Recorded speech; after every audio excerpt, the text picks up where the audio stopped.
सीमा के 2 बच्चे थे, बड़ी बेटी रमा और छोटा बेटा निखिल। रमा की शादी हो चुकी थी और वो अपने ससुराल में बड़ी खुश थी। निखिल का गृहस्थ जीवन भी पहले तो ठीक चल रहा था, पर जब से नंदिनी को बेटी हुई थी उसके बाद से चीज़ें बदलने लगी थी।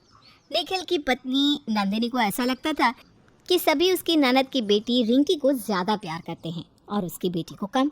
इसके कारण अपनी ननद को देखते ही उसके चेहरे का रंग उड़ जाता था। एक रोज़ जब सभी हॉल में बैठकर गप्पा लगा रहे थे तो दरवाजे से भागती हुई सोनी घर के हॉल में आकर कहती है, बुआ आ गई, बुआ आ गई। और पीछे पीछे रमा अपनी बेटी रिंकी के साथ अपने घर आती है। अरे बेटी, जवाई जी कहाँ हैं? उन्हें लेकर नहीं आई तो? अरे मम्मी, उन्हें फुर्सत कहाँ है, और फिर घर में मम्मी पापा अकेले हो जाते ना। मेरा तो अभी आने का कोई प्रोग्राम भी नहीं था। वो तो रिंकी को सोनी से मिलना था, जिद पकड़ कर बैठ गई थी, खाना तक नहीं खा रही थी तो मुझे इसे इसकी बहन से मिलाने लाना ही पड़ा। अच्छा किया ना दीदी, एक ही तो भांजी है मेरी। मेरा बस चले तो मैं इसे यहीं रख लूँ, पर तुम्हें तो फुर्सत ही नहीं। कम से कम इसी की जिद के कारण तुम मायके तो आती हो, वरना तुम तो ससुराल के काम में गायब ही हो जाओ। अरे नंदिनी, कल जो मैं डॉल सेट लेकर आया था ना, लेकर आना तो। अब वो तो आप सोनी के लिए लेकर आए थे ना।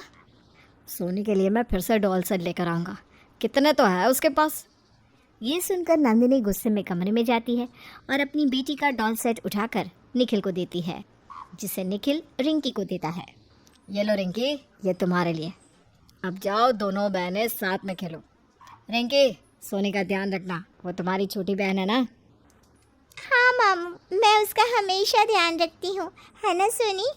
हाँ पापा, आप टेंशन मत लो। अपने पति को अपनी बेटी के खिलौने अपनी भतीजी को देता देखकर नंदिनी का मूड तो वैसे ही सड़ चुका था। फिर भी वो अपना उखड़ा चेहरा लेकर सभी से दोपहर के खाने के बारे में पूछती है।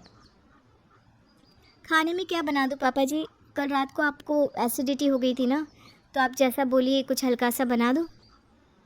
मेरी तो उम्र हो गई है बेटा, कुछ भी खा लो पचता नहीं। एक समय था जब मैं पत्थर भी पचा लेता था।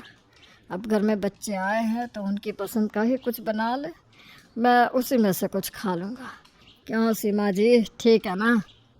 यह पहली बार सही बात बोली है आपने। हाँ बेटा, एक काम कर, तू गोभी के पराठे का मसाला तैयार कर दे। आज मैं मेरी नातिन के लिए गोभी के पराठे बनाऊंगी। रिंकी को मेरे हाथ के गोभी के पराठे बहुत पसंद है।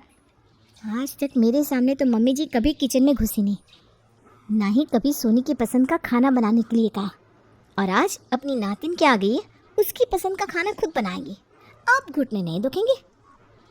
पर मम्मी जी, गोभी के पराठे से ना सोनी के पेट में दर्द हो जाता है, उसकी तबीयत खराब हो जाती है।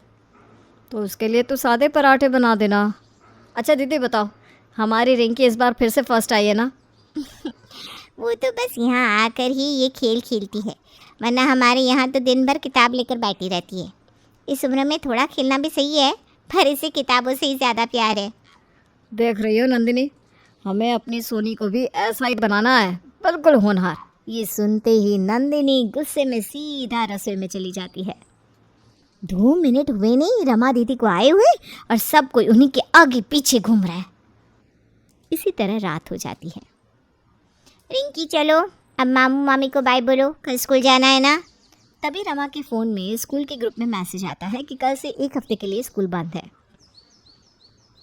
मम्मा, कोई हड़बड़ी नहीं है, कल से स्कूल 1 हफ्ते के लिए बंद है, अब मैं आराम से नानी घर में रह सकती हूँ। ये सुनते ही नंदिनी का सर चकरा जाता है।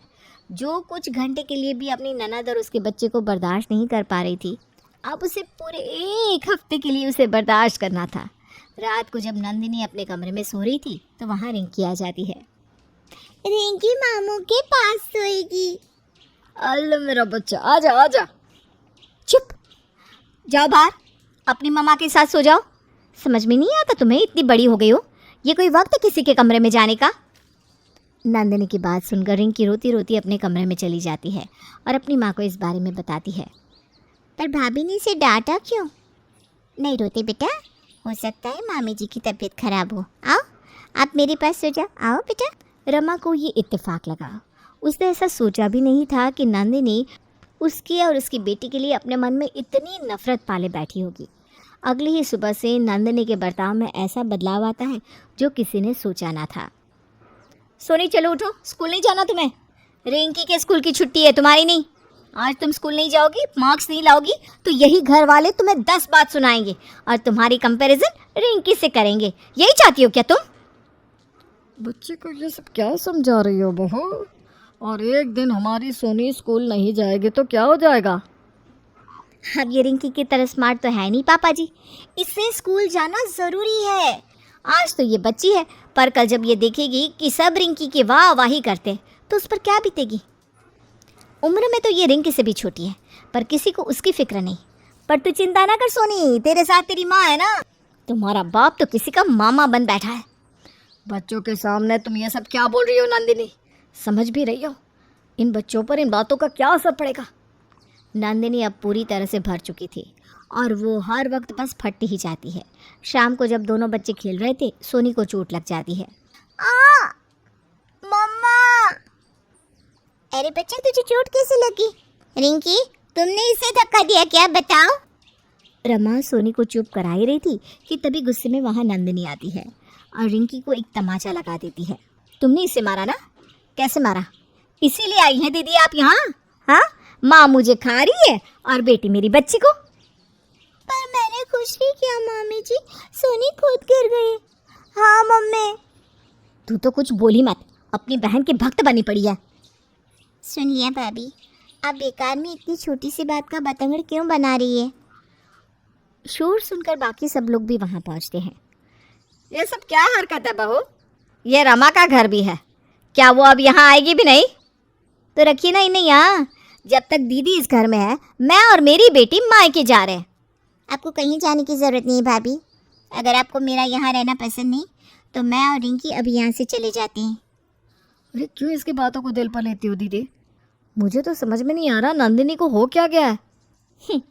तुम्हें समझ में आएगा भी नहीं। अपनी बेटी की जगह लेने के लिए तुम्हें रिंकी जो मिल गई है। आपका अपना ससुराल नहीं है क्या दीदी, जो जब देखो मुंह उठाए यहाँ आ जाती हूँ? मुझे तो लगता है इनके ससुराल वालों से इनकी बनती ही नहीं है। ऐसा है क्या दीदी? तो चलिए, मैं हाथ पैर जोड़कर उनसे माफ़ी मांग लेती हूँ और आपको वापस वहाँ पहुँचा कर आती हूँ। ये सुनकर रमा रोती हुई रिंकी का हाथ पकड़कर अपने घर से चली जाती है। यूँ तो मुझे दीदी ने किसी को भी ये बताने से मना किया था, पर अब तुम्हें बताना ही होगा। दीदी यहाँ कोई तुमसे खाना बनवाने नहीं आई थी नंदिनी। कल सोनी का बर्थडे है, उसकी शादी के लिए दीदी ने मुझे 1 लाख FD के लिए दिए और वो कल एक बहुत बड़ी पार्टी देने वाली थी हमारी बेटी के बर्थडे पर, इसीलिए वो यहाँ आई थी। नहीं, आप झूठ बोल रहे हैं। विश्वास नहीं होता तो जाकर अपने कमरे की अलमारी का लॉकर खोल कर देखो। इस बारे में उसने मम्मी पापा को भी कुछ नहीं बताया। और तुमने उन्हें क्या दिया? जिल्लत। ये सुनते ही नंदिनी के पैरों तले ज़मीन खिसक जाती है। वो जिसे अपना दुश्मन समझ रही थी, असल में वही उसकी सबसे बड़ी मददगार थी। मुझसे बहुत बड़ी गलती होगी निखिल जी, दीदी को वापस बुला लीजिए, उनका मन खट्टा हो गया होगा।